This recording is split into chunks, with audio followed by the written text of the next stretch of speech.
Баршаңызға сәлем достар. Бүгін сіздермен окрошка жасайтын боламыз. Жаз уақытында шөліңді қандыратын, сергітетін, тойымды әрі фигураңызға еш зияны жоқ ПП тағамдардың қатарына қоссам еш қателеспеймін. Окрошкамызды дайындау үшін бізге қажет заттар ол картоп, жұмыртқа, колбаса, қияр, айран және аскөк, соңында минералды газдалған сусын. Аскөкті, яғни укропты алдын ала осылай езіп аламыз. Езгіштің көмегімен сәл суы шығып, әдемі болып тұрады. Енді басқа құрамдарға кірісеміз. Қиярды ұсақтап 4 бұрышты етіп тураймыз алдымен.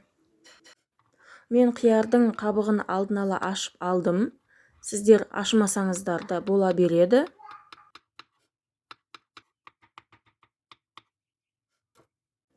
Енді картопқа кірісеміз. Картопты алдын ала мен суға қайнатып алдым.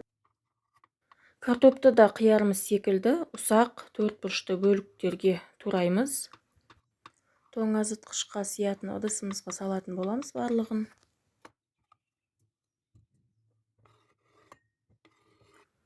Енді жұмыртқаға кірісеміз.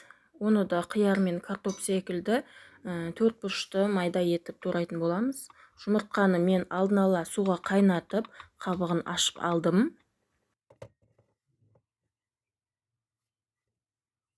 Мен окрошкаға әрдайым майсыз докторский шұжықты пайдаланамын. Шұжығымызды да дәл солай 4 бұрышты ұсақ етіп турайтын боламыз.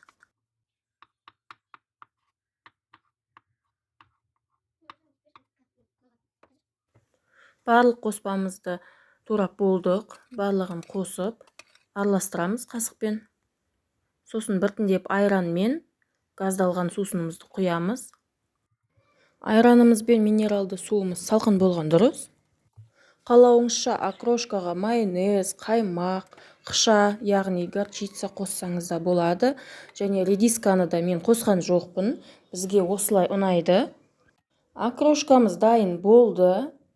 Дәмін көріп, тұзы жетпесе тұзын, қажет болса бұрыш қоссаңыз болады. Видеоны соңына дейін қарағандарыңызға рахмет. Менің каналыма тіркеліп, лайк басып, пікір қалдырсаңыздар алғысым шексіз.